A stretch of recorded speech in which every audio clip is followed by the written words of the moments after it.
Hello everyone, my name is Riddhi. इस lecture series में हम लोग 2020-50-50 सीरीज़ की मॉडर्न हिस्ट्री टॉपिक्स डिस्कस करने वाले हैं। ये टॉपिक लिस्ट है। यहाँ पर जो खुद प्रिपेयर करना चाहता है वो वेबसाइट पर जाके ये टॉपिक लिस्ट डाउनलोड कर सकता है और खुद भी प्रिपेयर कर सकते हो आप। तो ब्रिटिश पॉलिसीज़ के अंडर एक टॉपिक है सिविल सर्विसेज रिफॉर्म्स। इस लेक्चर में हम लोग वो पढ़ने वाले हैं। अब civil services reforms of British lecture 5 है ये। तो हम पहले ये समझेंगे कि सिविल सर्विसेज रिफॉर्म्स ये आया कहाँ से था और इंडिया में पहले था या नहीं था। तो वो क्रोनोलॉजी हम लोग एक बार देख लेंगे। तो ड्यूरिंग 313 BC जब मॉडर्न पीरियड था तो कौटिल्य का एक ट्रिटाइज था अर्थशास्त्र। तो उसमें क्वालिफिकेशंस लिखे हुए थे कि कैसे सिविल सर्वेंट्स का अपॉइंटमेंट होगा। फिर मिडिएवल पीरियड में भी अकबर ने सिविल सर्विसेज को नर्चर किया था। उनके टाइम पर भी लैंड रिफॉर्म्स भी इनिशिएट हुए थे, लैंड रेवेन्यू सिस्टम भी इस्टेब्लिश हुआ था। तो सिविल सर्विसेज रिफॉर्म्स पहले से भी था। उसके बाद 1858 के बाद जब ईस्ट इंडिया कंपनी का रूल थोड़ा थोड़ा ख़त्म होने वाला होता है और ब्रिटिश सिविल सर्विस आ जाती है, जो एडमिनिस्ट्रेटिव रिस्पॉन्सिबिलिटीज़ होती हैं उनकी, मतलब कि जितने भी उन्होंने जो एरियाज़ होते हैं इंडिया के जो उन्होंने एक्वायर की होती है टेरिटरीज़, उनकी एडमिनिस्ट्रेटिव अफेयर्स देखने के लिए ये सिविल सर्विस लाई जाती है। तो बेसिकली सिविल सर्विसेज का सिस्टम इंडिया में ईस्ट इंडिया कंपनी के द्वारा लाया गया था, एक प्रॉपर सिस्टम, ताकि जो भी ईस्ट इंडिया कंपनी के जो कमर्शियल अफेयर्स थे उनके लिए बेनिफिट हो जाए उनको। तो उनको अपने कमर्शियल अफेयर्स पूरे करने के लिए और अच्छे से इस्टेब्लिश करने के लिए एक वेल स्ट्रक्चर मशीनरी की ज़रूरत थी, जो कि उनकी ये टेरिटरी जो उन्होंने एक्वायर की थी उसके एडमिनिस्ट्रेटिव अफेयर्स को देख ले। तो इसी वजह से ये सिविल सर्विसेज रिफॉर्म्स लाए गए थे। ठीक है, सिविल सर्विस बेसिकली सिस्टम ये पूरा लाया गया था। तो अब जो भी चेंज आता है गवर्नेंस में, वो जो इंडियन रिबेलियन हुआ था, 1857 रिवोल्ट हुआ था, उसके बाद से थोड़े थोड़े चेंजेस आने स्टार्ट हो जाते हैं। तो ये जो टर्म है, इनफैक्ट सिविल सर्विस भी जैसे दो तरीके की सर्विसेज होती थी। एक तो होती थी जो कि कंपनी के सर्वेंट्स होते थे जो कमर्शियल अफेयर्स में एंगेज रहते थे। दूसरे ये होते थे जो कि मिलिट्री और नेवल सर्विसेज में रहते थे। तो इन दोनों को अलग करने के लिए ये टर्म सिविल सर्विसेज लाया गया था। फिर धीरे धीरे सिविल सर्वेंट्स को बाकी रिस्पॉन्सिबिलिटीज़ और अथॉरिटीज़ भी दे दी गई थी। बट ये जो इंडियन सिविल सर्विस है, इसको ऑफिशियली इम्पीरियल सिविल सर्विस कहा जाता है और ये हायर सिविल सर्विस होती थी ड्यूरिंग ब्रिटिश रूल। और 1858 से लेकर के 1947 तक का ये पीरियड था। जितने भी टॉप 1000 मेंबर्स थे इंडियन सिविल सर्विस के, ज़्यादातर वो ब्रिटिश थे और बेस्ट ब्रिटिश स्कूल से पढ़ के आए हुए थे। उनको सिविलियंस कहा जाता था। और एक ब्रिटिश हिस्टोरियन थे मार्टिन वेनराइट। तो उनके हिसाब से ये कहा गया था कि ये जो पूरा सिविल सर्वेंट्स का, ये सिविल सर्विसेज का जो पूरा सिस्टम था, ये रेशियल डिस्क्रिमिनेशन पर बेस्ड था। कि मतलब हायर रैंक्स जो है वो ब्रिटिश को दिए जाएंगे और जो बिल्कुल लोअर रैंक्स है उस पर सेक्रेटरी ऑफ स्टेट बैठेंगे, वाइस रॉय से परमिशन आपको लेनी पड़ेगी, अप्रूवल लेना पड़ेगा। उसके बाद सिविल सर्विस में इंडियंस को रिक्रूट किया जाएगा और वो भी ऐसे सब उनको सब्जेक्ट्स दिए जाएंगे जो कि बहुत ज़्यादा डिफरेंस क्रिएट नहीं कर सकते एडमिनिस्ट्रेशन में। तो ये आगे आप पढ़ोगे इसके बारे में, अभी मैं बता दूंगी आपको। बट ओवरऑल मैं आपको ये समझा रही हूँ कि रेशियल डिस्क्रिमिनेशन पर बेस्ड था। अब जो कंटेम्प्रेरी सिविल सर्विस है इंडिया का, तो उसमें the central superior services of Pakistan, Bangladesh civil service, in fact Myanmar civil service, ये सभी चीज़ें पुराना जो इंडियन सिविल सर्विस था वहीं से आ रही हैं। अब हम थोड़ा सा क्रोनोलॉजिकल रिफॉर्म्स जितने भी रहे हैं सिविल सर्विसेज के इंडिया में, उनका एक लिस्ट हम लोग देख लेते हैं। तो सबसे पहले आते हैं लॉर्ड कॉर्नवालिस। अगेन कॉर्नवालिस वही बंदा था जो कि सेपरेशन ऑफ पावर्स पे बात करता था। तो कॉर्नवालिस का गवर्नर जनरल था 1786 से लेकर के 1793 तक का। तो यहाँ पर क्या था, वो पहला ऐसा बंदा था जो कि सिविल सर्विसेज की एग्जिस्टेंस लेकर आया था, सिविल सर्विसेज को ऑर्गेनाइज किया था। तो इसी वजह से उसको father of civil services reforms in India भी कहा जाता है। अब उसने करप्शन को चेक करने के कुछ कुछ तरीके निकाले थे, कुछ कुछ रिफॉर्म्स निकाले। भाई सिविल सर्विसेज में बहुत करप्शन होती है, तो हम लोग पहली चीज़ तो ये कर सकते हैं कि सिविल सर्वेंट की सैलरी बहुत बढ़ा दी जाए, तो ताकि सिविल सर्वेंट जो है वो उनको इधर उधर ना जाना पड़े ये करप्शन के लिए। दूसरी चीज़ थी कि रूल्स का बहुत स्ट्रिक्ट एनफोर्समेंट हो जाए कि प्राइवेट ट्रेड नहीं कर सकते कोई भी सिविल सर्वेंट्स, तो इस तरीके के रूल आ जाए। तो रिस्ट्रिक्शन लगा दी प्राइवेट ट्रेड पर। उसके बाद सिविल सर्वेंट्स को मना किया गया कि आप प्रेजेंट्स नहीं लेंगे, ब्राइब्स नहीं लेंगे, और ये सब चीज़ों के लिए मना किया गया। और प्रमोशंस की जब बात आती है तो प्रमोशन सीनियरिटी बेसिस पर करने की यहाँ पर बात की गई। आगे आप पढ़ोगे, जैसे लॉर्ड कॉर्नवालिस हैं, वो बेसिकली उन्होंने ये एक लाइन लिखी हुई है यहाँ पर, ये उन्होंने कही थी कि every native of Hindustan is corrupt, मतलब हर एक जो नेटिव है, जो हिंदुस्तान में रह रहा है बंदा, वो करप्ट है। तो ये क्यों कही थी कि इंडियंस को बेसिकली मना कर दिया था कि कोई भी हायर पोस्ट जो है इंडियंस को नहीं मिलेगी, स्टार्टिंग में ही चल रहा था। तो कॉर्नवालिस का ये थॉट था कि हर एक हिंदुस्तान का नागरिक जो है वो करप्ट है। तो ये आया था। ये हम आगे बढ़ेंगे। तो लॉर्ड वेल्लेस्ली आते हैं उसके बाद। तो लॉर्ड वेल्लेस्ली का क्या रोल रहता है, ये बंदा होता है 1798 से लेकर के और 1805 तक का गवर्नर जनरल होता है ये। 1800 ईयर में लॉर्ड वेलेस्ली ने एक फोर्ट विलियम कॉलेज जो है वो इस्टेब्लिश किया कि जितने भी नए रिक्रूट्स होंगे सिविल सर्विसेज के, उनकी ट्रेनिंग के लिए। फिर 1806 में ये जो वेलेस्ली का कॉलेज था उसको डिसअप्रूव कर दिया गया। कोर्ट ऑफ डायरेक्टर्स ने कहा कि हम अपना कॉलेज लेके आएंगे।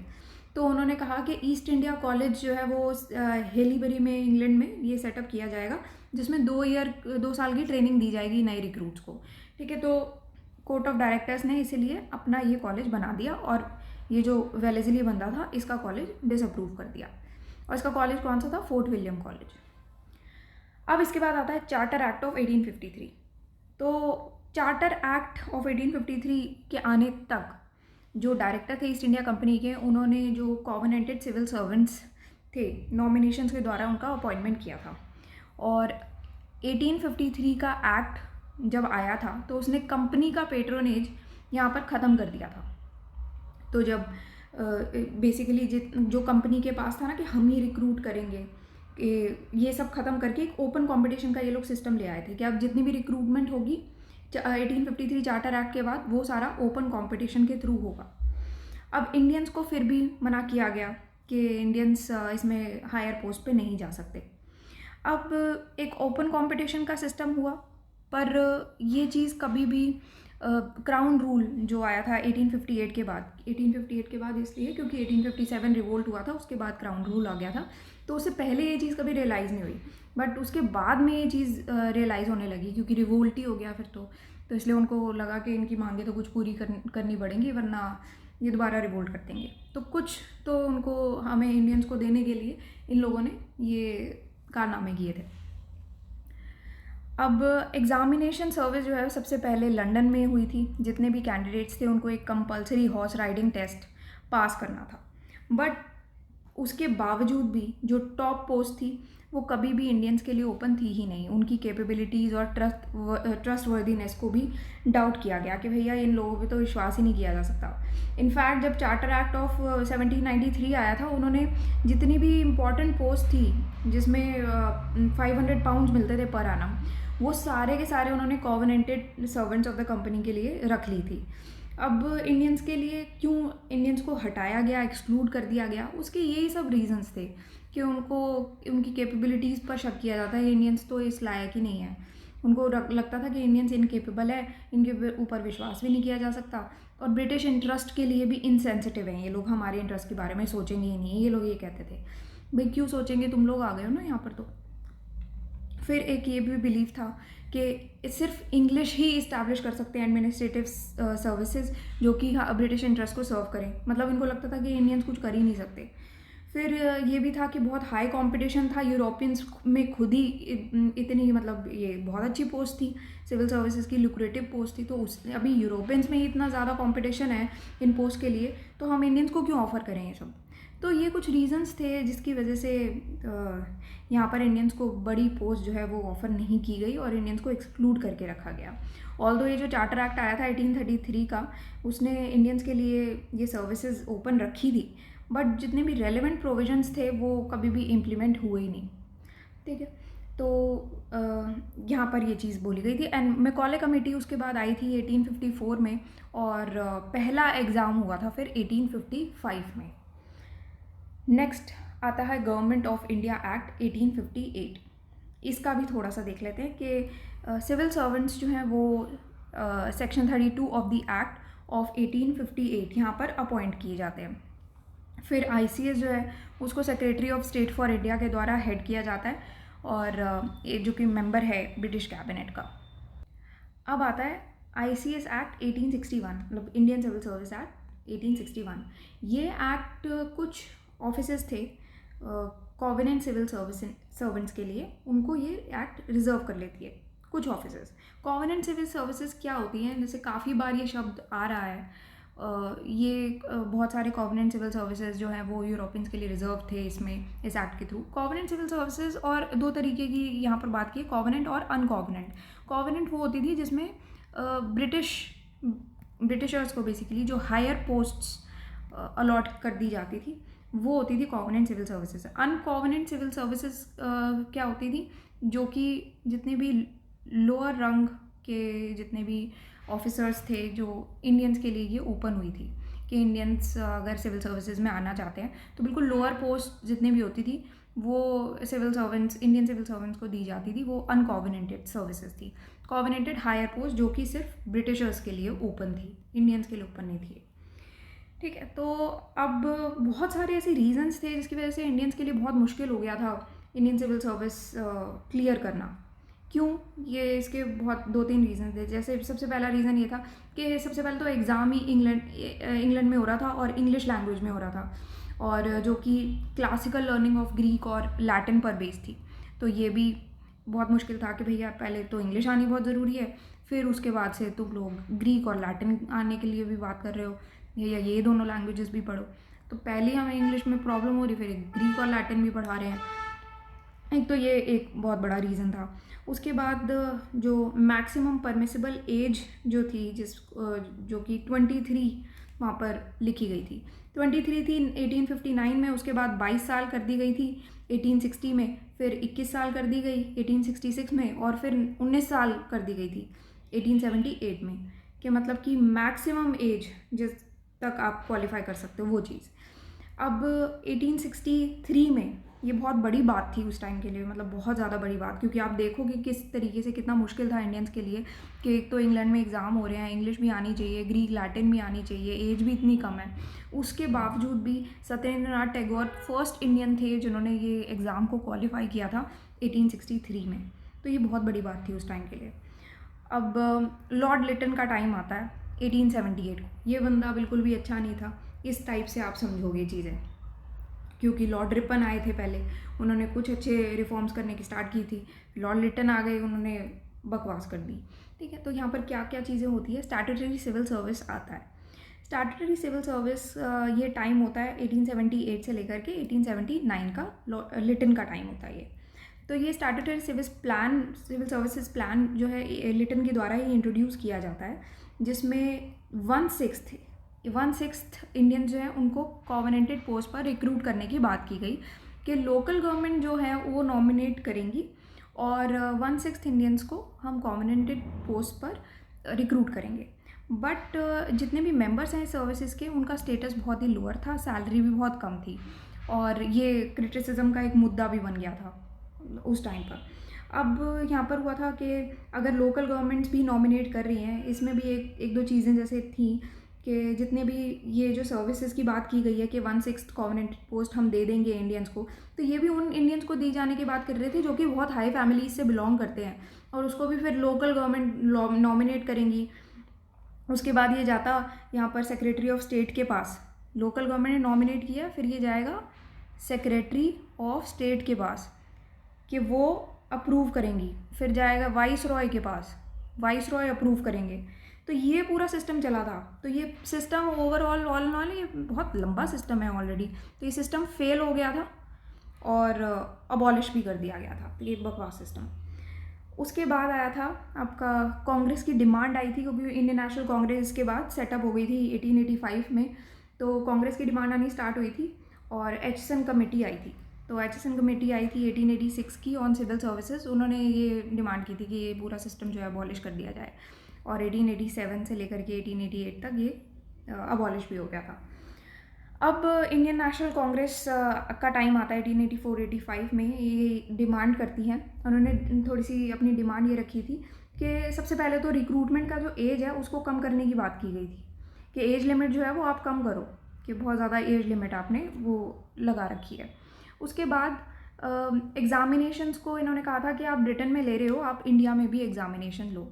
तो एक तो एज लिमिट रेज़ करने की यहाँ पर बात की कि आपने 19 साल कर दी थी एज लिमिट, तो उसको थोड़ा सा आप बढ़ाओ और एग्ज़ामिनेशन दोनों जगह लो।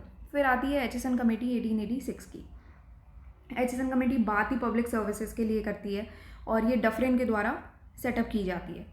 अब यहाँ पर डफरिन के कुछ रिकमेंडेशंस आते हैं। ये कहते हैं कि सबसे पहले तो कॉवेनेंटेड और अनकॉवेनेंटेड ये जो टर्म्स है इसी का अबॉलिशन हो जाना चाहिए, इसको ख़त्म करो कि भैया कॉवेनेंटेड का क्या मतलब हो गया।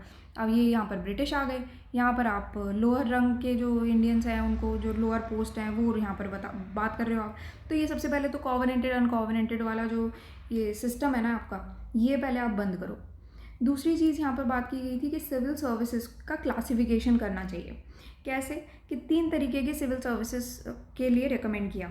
एक तो पहला था सबसे जो हाईएस्ट सिविल सर्विसेज का एग्ज़ाम था, वो था सेंट्रल लेवल पे बेसिकली, ये था इंपीरियल इंडियन सिविल सर्विस जो कि इंग्लैंड में इसका एग्ज़ाम किया जाएगा। फिर था प्रोविंशियल सिविल सर्विस जिसका एग्ज़ाम इंडिया में किया जाएगा। फिर आता है सबऑर्डिनेट सिविल सर्विस जिसका एग्ज़ाम भी इंडिया में ही किया जाएगा। और एज लिमिट भी 23 करने की यहाँ पर बात की कि एज लिमिट को आप बढ़ाओ और 23 साल कर दो। तो यह यहाँ पर बात हुई थी।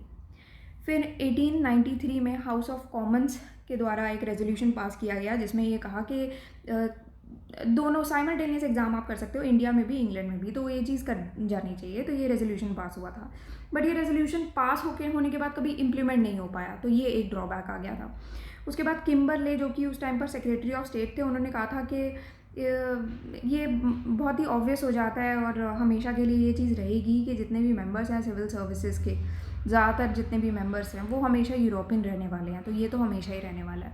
तो ऑब्वियसली ये लोग इम्प्लीमेंट करने के बिल्कुल फेवर में नहीं थे कि हम लोगों को भी अच्छी पोजीशन मिल जाए। अब एक्ट ऑफ 1919 आया था जिसमें मूनफोर्ड रिफॉर्म्स आए थे। तो अगर आपने स्टैटिक सेक्शन अच्छे से आपका रेडी है तो आपको ये ईजिली समझ में आ जाएगा। तो आपके लिए स्टैटिक सबसे पहले कवर करना ज़रूरी है कि 2020-50 सीरीज़ के जो टॉपिक्स हैं वो वाले टॉपिक्स हैं जो आप एक बार स्टैटिक सब्जेक्ट्स सारे अपने कवर कर लेते हैं, उसके बाद जो इंपॉर्टेंट टॉपिक्स उसमें से रहते हैं हम वो पढ़ रहे हैं, ठीक है। अब मूनफोर्ड रिफॉर्म्स आते हैं, उन्होंने एक रियलिस्टिक पॉलिसी के बारे में बात करते हैं कि अगर एक रिस्पॉन्सिबल गवर्नमेंट इंडिया में लानी है तो ज़्यादा से ज़्यादा इंडियंस को आपको पब्लिक सर्विसेज में लाना पड़ेगा। फिर नेक्स्ट चीज़ ये बात करते हैं कि साइमल्टेनियस एग्जामिनेशन होने चाहिए इंडिया और इंग्लैंड में। साथ ही साथ इन्होंने ये भी रेकमेंड किया कि 1/3 रिक्रूटमेंट जो है वो इंडिया में ही होने चाहिए, कि जितने भी सिविल सर्विसेज के लिए 1/3 रिक्रूटमेंट हो रहे हैं वो इंडिया में होने चाहिए। और साथ ही साथ ये 1/3 भी रेशो ये 1.5% से एनुअली रेज किया जाना चाहिए, ठीक है। तो ये भी इन्होंने बोला था। अब imperial services secretary of state for India के द्वारा हेड की जा रही थी और इसको 2 तरीके से स्प्लिट किया गया, ऑल इंडिया सर्विसेज और सेंट्रल सर्विसेज, इन दोनों में इसको स्प्लिट कर दिया गया। 1922 में इंडियन कैंडिडेट्स को भी ये परमिट कर दिया गया कि अब आप लोग भी ICS एग्जामिनेशन में बैठ सकते हो जो कि दिल्ली में होगा, ठीक है। तो ये अच्छे रिफॉर्म्स लाए गए थे मूनफोर्ड रिफॉर्म्स के बाद। अब आती है ली कमीशन 1924 की।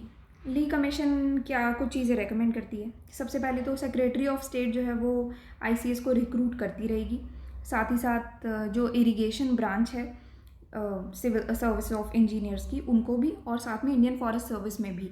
तो सेक्रेटरी ऑफ स्टेट के पास ये रिस्पॉन्सिबिलिटी थी कि आप रिक्रूटर रहोगे जितनी भी मेन पोस्ट है उनके लिए। नेक्स्ट चीज़ थी जितनी भी ट्रांसफर्ड फील्ड थी, जैसे एजुकेशन हो गई, सिविल मेडिकल सर्विस हो गई, ये सारे प्रोविंशियल गवर्नमेंट्स के पास रहेंगे। तो ट्रांसफर्ड फील्ड्स, ये ट्रांसफर सब्जेक्ट्स प्रोविंसेस के पास रहेंगे। नेक्स्ट चीज़ आ जाती है आपकी कि डायरेक्ट रिक्रूटमेंट अगर आपको चाहिए इंडियन सिविल सर्विसेज में, जो कि 50-50 पैरिटी पर होगा कि 50% ब्रिटिश होंगे और 50% इंडियंस होंगे। तो जो 50-50 का जो रेशो होगा उसमें अगर डायरेक्ट रिक्रूटमेंट करना है यूरोपियंस और इंडियंस में, तो वो चीज़ जो है वो 15 साल में ही पहुंच पाएगी, ठीक है। 50% इंडियन रिक्रूटमेंट सिविल सर्विसेज में हो। अब नेक्स्ट चीज़ थी कि पब्लिक सर्विस कमीशन को इमीडिएटली इस्टेब्लिश करने की बात की गई, क्योंकि गवर्नमेंट ऑफ इंडिया एक्ट 1919 जो कि मूनफोर्ड रिफॉर्म्स में भी ये बात की गई थी कि public service commission immediately establish होना चाहिए, तो उसको इस्टेब्लिश करने की बात यहाँ पर की गई थी। अब आता है government of India act of 1935। Government of India act 1935 ने भी कुछ रिकमेंडेशंस दिए कि सबसे पहले तो federal public service commission establish होना चाहिए और प्रोविंशियल पब्लिक सर्विस कमीशन भी इस्टेब्लिश करना चाहिए। तो ये दोनों चीज़ों की यहाँ पर बात की गई। बट जो पोजीशंस थी कंट्रोल की, अथॉरिटी की पोजीशन, वो ब्रिटिश के हाथों में ही रही, तो वो चेंज नहीं होगी। साथ में कोई भी इफ़ेक्टिव पॉलिटिकल पावर भी इंडियंस को नहीं दी गई थी। तो बेसिकली ये जो प्रोसेस था इंडियनाइजेशन करना है सिविल सर्विसेज का, तो उससे ज़्यादा कुछ फ़ायदा नहीं हुआ, क्योंकि इफ़ेक्टिव पॉलिटिकल पावर हमेशा से ब्रिटिश के हाथों में ही रही, इंडियंस के हाथ में कभी आई नहीं। क्योंकि इंडियन ब्यूरोक्रेट्स जो है वो हालांकि कॉलोनियल रूल के भी एजेंट्स ही बने रहे थे, तो इस वजह से भी। अब इंडिया के पार्टीशन के बारे में बात होते हैं। जब भी इंडिया के पार्टीशन के बारे में बात होती है तो उस टाइम पर आईसीएस जो है उसको दो तरीके से डिवाइड कर दिया गया था। सिंस दो पार्ट्स में डिवाइड हो गया इंडिया, तो एक इंडियन एडमिनिस्ट्रेटिव सर्विस में डिवाइड हो गया था आईएएस, और एक civil service of Pakistan CSP, इसमें डिवाइड हो गए थे। तो दो पार्टीशन हो गए इसके। 1947 में ये 980 आईसीएस ऑफिसर्स थे, जिनमें इनको डिवीज़न इस तरीके से था। 468 यूरोपियंस थे, 352 हिंदूज थे, 101 मुस्लिम्स थे, 2 डिप्रेस क्लासेस या फिर शेड्यूल कास्ट थे, फिर उसके बाद 5 डोमिसाइल यूरोपियंस थे और एंग्लो इंडियंस थे, 25 इंडियन क्रिश्चियंस थे, 13 पारसीज, 10 सिक्स एंड 4 और कम्युनिटीज़ थी। ज़्यादातर जो यूरोपियन और ऑफिसर्स थे उन्होंने इंडिया छोड़ दिया था पार्टीशन के बाद, बट बहुत सारे हिंदूज़ और मुस्लिम थे वो अपने अपने देशों में चले गए थे। जैसे इंडियन सिविल सर्विसेज जो थे वो इंडिया में, और जो पाकिस्तान के जो सिविल सर्विसेज में थे वो मुस्लिम्स वो वहाँ पर चले गए थे। ठीक है, तो सिंस नई जो इंडियन और पाकिस्तानी गवर्नमेंट से भी ऑफ़र्स आए थे, बट उसके बावजूद भी जितने भी यूरोपियन आईसीएस ऑफिसर्स थे वो सब लोग पार्टीशन के बाद छोड़ गए थे, ये इंडिया एंड पाकिस्तान दोनों। तो इसी वजह से इससे क्या हुआ था कि जब एकदम से कोई भी बहुत बड़ा चेंज आता है ना, जैसे पूरा एडमिनिस्ट्रेशन सिस्टम चल रहा था अभी, अगर आपने ज़्यादातर यूरोपियंस को रिक्रूट कर रखा है इंडिया में, पाकिस्तान में, तो ज़्यादातर यूरोपियंस जब हैं, जो पूरा देश अभी चल रहा था, अब उसमें क्या होगा, एकदम से आप कोई चेंज लाओगे ना और एकदम से कोई चीज़ छोड़ दोगे तो उसको वापस से बनने में टाइम लग जाता है। तो उससे क्या होता है कि एकदम से जो चेंज आता है उसमें थोड़े काफ़ी हद तक लॉसेस हो जाते हैं। तो ये सडन लॉस था ऑफिस कैडर का, जिसकी वजह से बहुत मेजर चैलेंजेस आए थे कि जितने भी स्टेट्स हैं उनके एडमिनिस्ट्रेट करने में काफ़ी चैलेंजेस फेस करने पड़े थे। कुछ ऐसे British ex IAS Indian civil services officers थे जिन्होंने जुडिशल साइड सेलेक्ट किया था आईसीएस का। तो जस्टिस डोनाल्ड फॉलशॉ थे, वो लास्ट ब्रिटिश फॉर्मर आईसीएस थे जो कि जुडिशल साइड से थे, and he was retired as chief justice of the Punjab high court in 1966। फिर निर्मल कुमार मुखर्जी थे जो कि जो फाइनल बैच था जो आईसीएस में रिक्रूट हुआ था उसके मेंबर थे। उन्होंने कैबिनेट सेक्रेटरी की तरह रिटायर किया था 1980 में, और ये last Indian administrative service officer थे जो कि जिन्होंने ओरिजिनली एक आईसीएस के तौर पे ज्वाइन किया था। उसके बाद लास्ट फॉर्मर आईसीएस ऑफिसर जो रिटायर हुए थे वो थे आफ्ताब गुलाम नबी गाजी, जो कि chairman of Pakistan board of investment की तरह, उनके चेयरमैन की तरह रिटायर हुए थे 1994 में। तो ये कुछ आपके फैक्ट्स हैं जो आप पढ़ सकते हो, समझ सकते हो। ठीक है, इसके अलावा बहुत ज़्यादा चीज़ें नहीं हैं, बस आपको ओवरऑल ये चीज़ ध्यान रखनी है कि इंडियंस ने जो है वो धीरे धीरे स्टार्ट कर दिया था। जितनी भी अच्छी रैंक्स हैं 1863 के बाद उन्होंने सिविल सर्विसेज में एंटर किया, अच्छी अच्छी रैंक्स पे जाना शुरू कर दिया। उनके लिए बहुत डिफ़िकल्ट ज़रूर था, बट सिंस एंट्रेंस एग्ज़ाम जो है आईसीएस के लिए वो लंदन एंड इंग्लिश मीडियम में होने लगा था, इस वजह से काफ़ी डिफ़िकल्ट था। उसमें ग्रीक लैटिन भी आ गई थी। तो ये ओवरऑल थोड़ा सा आपको बैकग्राउंड बता रही है, समरी हो जाएगी आपके लिए। फिर मैक्सिमम एज जो है वो रिड्यूस की गई 23 साल से 19 साल लिटन के टाइम पर। उसके बाद जब इंडियन नेशनल कांग्रेस आई थी उन्होंने कहा था कि 23 साल तो बढ़ाओ कम से कम। फिर जितनी भी इंपॉर्टेंट पोजीशन थी पावर अथॉरिटी की, वो सारी यूरोपियंस के द्वारा बिल्कुल हड़प भी गई थी, है ना। यूरोपियंस बैठे हुए थे, उन्होंने ऑक्यूपाई कर ली थी। इसीलिए ये स्लो प्रोसेस था इंडियनाइजेशन का, जो कि नेशनलिस्ट प्रेशर के बाद थोड़ा सा इम्प्रूव हुआ था। पर ग्रेजुअली इंडियंस को भी समझ में आ गया था कि इंडियनाइजेशन जो है सिविल सर्विसेज का वो इंडियन के हाथ में, हम लोगों के हाथ में कोई इफेक्टिव पावर देंगे नहीं ये लोग, तो वो चीज़ छीननी पड़ेगी वो। तो इंडियन मेंबर जितने भी थे सिविल सर्विसेज के, वो तब तक ब्रिटिश को ही सर्व करते रहे, उनके इम्पीरियलिस्ट इंटरेस्ट को ही सर्व करते रहे। बट धीरे धीरे चीज़ें इम्प्रूव हुई। ये कुछ इम्पॉर्टेंट लोग थे जिनके बारे में आपको पढ़ना ज़रूरी है, तो ये फैक्ट्स आप कुछ देख सकते हो। तो सिविल सर्विसेज रिफॉर्म्स थे, बहुत बड़ा चैप्टर नहीं है, बट कुछ कुछ फैक्ट्स है इसमें जो आपको पढ़ने ज़रूरी हैं। So this is our website synopsisiis.in। यहाँ पर आप जाओगे स्पेशल कोर्सेज में 2020 एंड 50-50 सीरीज़ में आपको सारे ये 2020 50-50 सीरीज़ का जितना भी इम्पोर्टेंट है टॉपिक्स, सब कुछ आपको मिल जाएगा, सारी डिटेल्स। यहाँ पर टॉपिक लिस्ट है, अगर किसी को भी खुद से प्रिपेयर करना है तो वो यहाँ से टॉपिक लिस्ट देख सकता है कि कौन से टॉपिक्स प्रिपेयर करने हैं। एंड बस इतना ही है। नेक्स्ट लेक्चर में हम लोग एजुकेशन पॉलिसी पढ़ेंगे ब्रिटिश के टाइम की। So that's all for today and thank you for watching the lecture.